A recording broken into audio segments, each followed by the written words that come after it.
And welcome into Extra Time, a weekly video podcast with Fox 4 and FC Naples, where we take you behind the scenes every week for the first season of professional soccer here in Southwest Florida. I'm Ryan Kruger, and this week we're talking all about resiliency. Pretty awesome two matches the team has had. One was a come from behind victory against Westchester, the other, an unbelievable tie, literally in the first seconds of stoppage time. It was a pretty great match. We're talking all about that with head coach Matt Poland. It shows a lot of resiliency as a team, which is important. It's one thing to take leads and be able to hold on to them. It's another to come back from being down a goal and find ways to get points. In both games, we had a lot of good offensive actions that could have led to goals earlier. So that's something for us to continue to improve upon, of finishing those chances earlier, because that can create a different game from the beginning. But ultimately, to have Westchester scoring in the 83rd minute, and then away from home to score in the 90th minute just shows a big step forward as the group. And it's good for the guys too, because the way they were playing, they deserved those points that they got. So it's also good for the group to, play well and then get points from it versus playing well and not winning. Yeah. I think also with both of them, if you look at the Westchester game, Carson, that game-winning goal that he scored, I mean, the defender forgot what sport he was playing. I mean, he was like tackling him to the ground. I don't know how Carson got that off to take the lead. And then with Julian's goal, I mean, he rifled that ball in there. There was no way that goalie was going to stop it. So with both of those, it seemed like you had the guys saying, we are not going to lose this game. We are going to take this over. And that just showed so much heart, I thought. Yeah, absolutely. Both goals fantastic for different reasons. And anytime, especially with AV Alta, anytime you're on the road, when you can steal a point, that's always massive. Fantastic goals and fantastic mindset to keep fighting until the final whistle. Anything can happen, right? And so for the guys to continue pushing and not lose sight of our objective in the game is massive for the team overall mentality. So let's talk about this upcoming match against Greenville. Now, they are obviously a USL League One team, but this is in the Jaeger Cup. So kind of where everybody at in the table doesn't really matter, correct? So this is going to be different. What can you tell us about them? Yeah, Greenville's a solid team.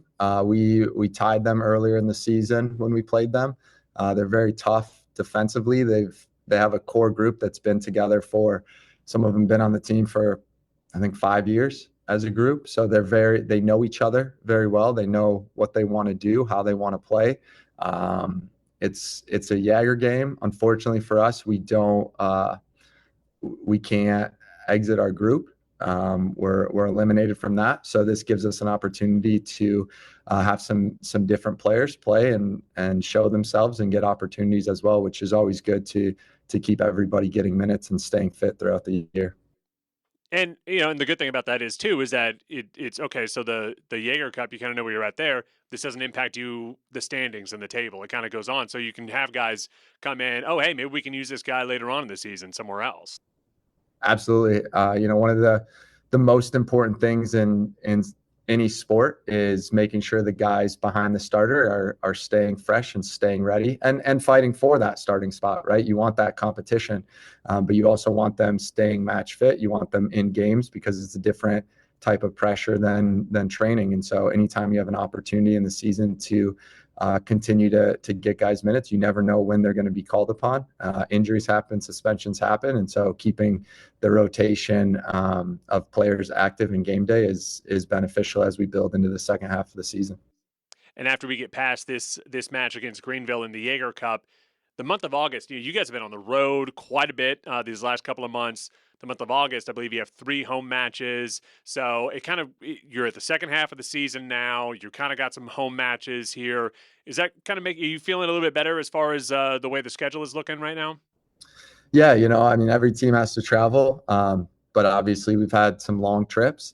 So we've shown our players really enjoy playing in front of our home fans.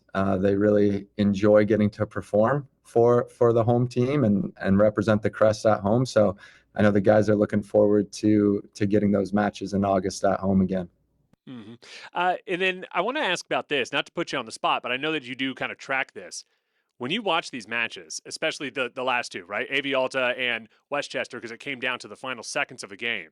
These dudes are dripping with sweat. I mean, they are. It's you can tell they've been working hard.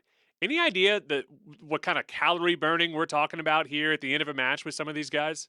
Yeah, I'm not sure exactly for each player because it's obviously different based on positions, distance run, how many sprints, and then how their body burns calories as a whole. But yeah, I mean they they can eat a lot of food and not see any difference in their weight based on how much they're running. You know, it's a lot. And I will say they put down food after games and and every day actually they're always eating it seems, but yeah, you had that, and especially the amount of fluid lost in a game with the sweating, especially when we play in Florida with the humidity. It's a lot, and that's why you know I think people look at professional athletes and they go, oh, they only train this amount of the day and they have the rest of the day that they're not doing anything. But the most important aspect of being a pro athlete is the recovery, because you drain so much of your energy, and so to be able to continually, get the right fluids and get the food back in your body to restore it when you're traveling this much, playing this much, it's really important. What do you usually do when you have a big match like that? Is the next day usually an off day, or is it more of a recovery day? What how does that usually work as far as the recovery process? Yeah, so it kind of depends on if it's an away game, if it's a home game. Also, what was the previous stretch of games? What's the looking ahead? You want to find as much time you can give the guys off as possible mentally. It's really important to just kind of get away from the field and not be on the field every day. But if there's games closer after the game, then you have to do some type of a regen session, just to kind of uh, be able to quicken the time to get them back to when they can be primed again for maximum work. And then inside of that too, guys that play heavy minutes are coming in and seeing the trainer on all these off days and getting work done with him to continue to stay fit and feeling good. So it varies. And then guys who maybe didn't play as many minutes in the game are coming in the next day and having a harder session to kind of keep that match fitness up. So it's always a revolving door of different things, and each player needs different things after the match to recover and be fresh for the next one. And then you mentioned before we got on about in the middle of August, you have that league mandated mental health break. That's pretty. I mean, everybody needs that. I took a vacation myself a couple weeks ago. It's like you need to just cool everything down. And then I imagine in a season, as in it's intense, not only you're working out so hard, but it's also you got that mental aspect of where are we at in the table? Are we winning these matches that we need to be? Am I getting the playing time? So, what do you encourage the guys to do during that time? Get away from soccer. Just get away. I mean, you look at it, it'll be uh, about August 17th. We take that break. We started preseason January 15th. And so the guys have been going for a long time. And, we see each other, the players and coaches, we spend more time with each other than we do our families. We're always together. We're always training. We're traveling together, right? And so it's a good opportunity before the final kind of 2 month push of the regular season to just get away, get some time not thinking about soccer, not thinking about whether you're playing or not, whether you're starting, not thinking about the team, how the team's doing, just kind of, shut off for a couple days, both physically, but probably the more important part of it is the mental side. Go do something fun. Some guys are going to go home and see their families that they might not have seen since preseason. Some guys are just going to hunker down in their apartments and just relax for a couple days. Everyone kind of treats it differently of what they need, but the biggest is just getting away from the field so that you build a little bit of excitement to get back and finish the regular season strong. Join us every week on Extra Time.